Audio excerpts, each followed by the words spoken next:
Hey guys, welcome back to Camaro Weekend. Today's our final day because it's only 2 days. We have the Chevrolet Camaro SS Independence Edition, multiplayer tuned at a rank of 1411. My tuning is 5565. So that gives us a rank of 1411. And the way I consider hybrid festival cars is that their first 5 levels are technically their max levels, because you use parts to do that, and then from there on out, from level 6 to 10, you use Pro Kit cards. Well, you do use Pro Kit cards the entire way. I mean, like, you use the car-specific kits. So I'd like to say that this car is, it's at 50% of its performance at this rank. And its acceleration is the best at 1770. So I'm not having, like, god-awful acceleration. Most, festival cars would not have really good acceleration at, like, 5.5. But this car actually does. Granted, it's at 6.5 for acceleration, but still. It has a top speed of 233 miles an hour, so it's around 2 miles an hour slower than my Camaro SS, the base model, which in turn was around 3 miles an hour slower than the 1410. So this is 5 miles an hour slower, which I've said in my ZR1 video doesn't make that much of a difference on short tracks, and indeed it does not. In this race, behind us are a Resmani Beast Alpha, a BMW Homage as well. And look, they're not catching up to me. They're faster, yeah, but they're not catching up. And even if they are, it's not going to be enough. I've crossed the line way before them. Well, not really way before them, but I still crossed the line before them. And as you can see, beat them both, even though my car is worse. Here we have a KTM Expo GTX, and I believe some other cars. I'm not sure what. But you can see the acceleration kept up with the KTM. Past the KTM because, of course, corner. Oh, no, it's not the KTM. No, that's not the KTM. That's a tuned Peugeot 9X8. That was the other car in this race. Yeah, so there was actually, like, 2 tuned vehicles I saw here besides my Camaro Independence Edition, and that was the 9X8 and a Ford GT Mark II. We'll see him later on in the video. So, why did I go for the Camaro IE? Well, I got the Camaro SS base, and I fell in love with that car, and then this car came out, and I'm like, it's another Camaro SS, it's another Camaro 6, and I had to go for it. Turns out it's actually the best car at 1770 with its, god-tier acceleration of 2.1. Oh well. I didn't really want a spammed car, but this car probably will become spammed in the future. Oh well, I always have my Aston Martin Victor to fall back on. So, as you can see, we are holding the lead over the 9X8 and the KTM Expo. Behind us is the 9X8, followed by the KTM. Don't know what that 9X8's tune is, but the 9X8 might be quite good here. I mean, because its max pro rank is 1590, and so, 1411 is only 2 rank ranges below that. So, yeah, maybe it is pretty good around this rank. So, yeah, beat the 9X8 and beat the KTM Expo GTX. On to the next race. I don't know what's in this race. I don't think there's actually anything in this race besides Adams. So, yeah, just a cruise. Just a cruise. So, how does this car drive in comparison to the regular Camaro? Well, its drift radius is a lot worse. Its nitro feel is worse. It just feels stiffer than that car, and at 1410, when driving both, the Camaro SS is definitely far better. But that's not to say that this car is bad. You saw him beat the KTM Expo, beat the 9X8, beat the Beast Alpha, beat the Homage. Those are cars that, are established good cars at this rank. The KTM Expo is the king of 1410, and yet I was able to go out drive one. Yeah, he's faster than me. You'll say, oh, yeah, but the cars are faster than you, lol. Well, yeah, that's true. That's the truth of multiplayer tuning. You're never going to have the dominant car anymore. Like, the cars will be good. They will always be good. Well, not really. I have the Camaro GS tuned at 1140. The acceleration is so bad that even though it has a good top speed, it doesn't matter. You'll just always lose the treasures. But, back to what I was saying. If you have a multiplayer tuned car with good acceleration, even if it's like, provided it's not 20 miles an hour slower than the, best cars at the rank range. Like, if it's like 5 miles an hour, 5 max. I'd say 5 miles per hour max is how much slower you can be. So if you're around 5 miles an hour slower than the best cars at the rank, it doesn't matter. Your acceleration is still good enough. You'll be able to compete. That's why my Corvette ZR1 at 1680 is quite good, because its acceleration is good and it only goes 5 miles an hour slower than those cars. That's why this car and the Camaro SS base model are good. Both go not much slower than those guys, but are still, just as fast in terms of acceleration. And that's actually why the car, who's our main competition in this race, which is just a stock Tech Rules, is also good. Tech Rules is, I don't think you should pro it. I mean, it's not bad at pro. I mean, it's obviously a 1680, but, I mean, it's just so easy to tune. You can tune it to 1500, 1590, or hell, even tune it to 1410.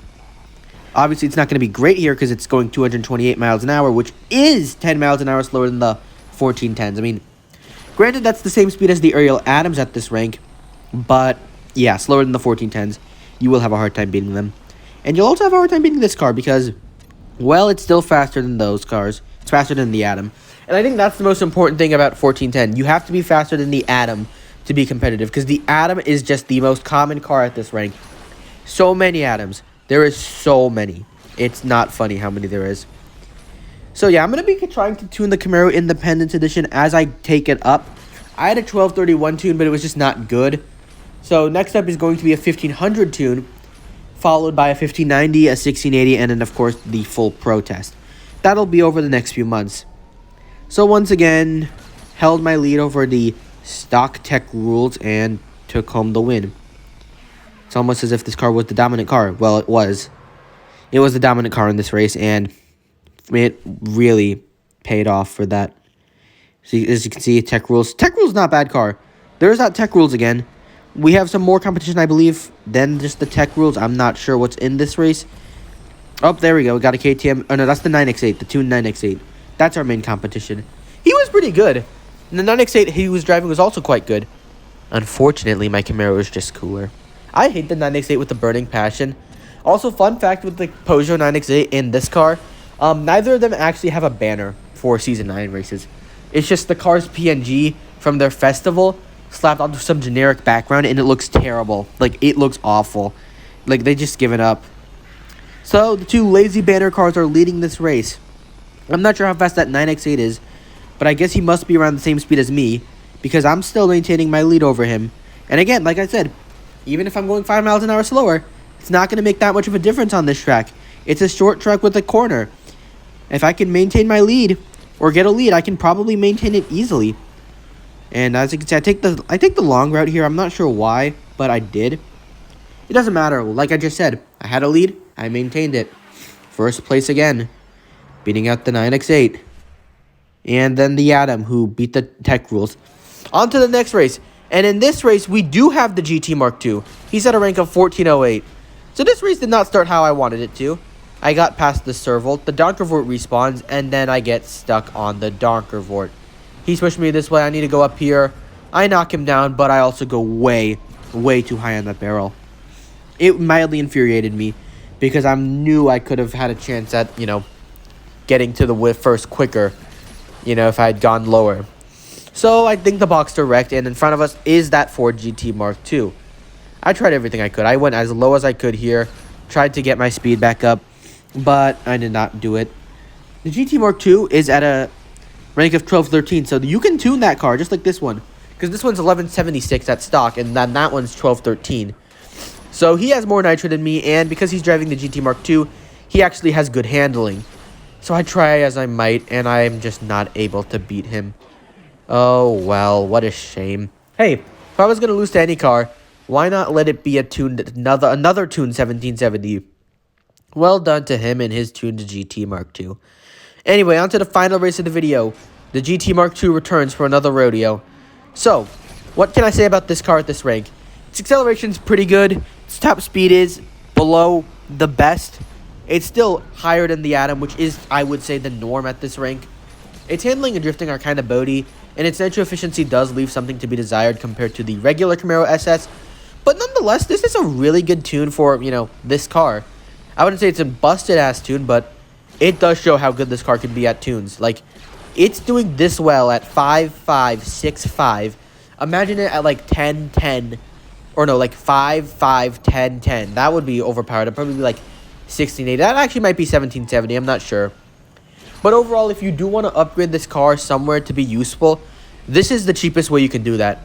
With my tune of 5.5, 6.5. You're not really using that many kit cards. You're only using 5. Which I'm sure you'll be able to get from the Festival Kits Cup with this car at stock. If not, oh well, you can get 5 primes and then convert them later. So overall, I would recommend tuning this car here if you're just wanting to test it or want a car for fun at 1410. However, it is definitely going to be way better at Pro, and if you want a good car, just in general, you should definitely Pro this one. But it's still a great car to tune, and I cannot wait to tune it further than this. So I'm not sure what happened to the GT Mark II, but he absolutely died. And again, it's not like his speed's going to make a difference. Granted, he's a tuned car, so he's not going to be as fast as the 1410s.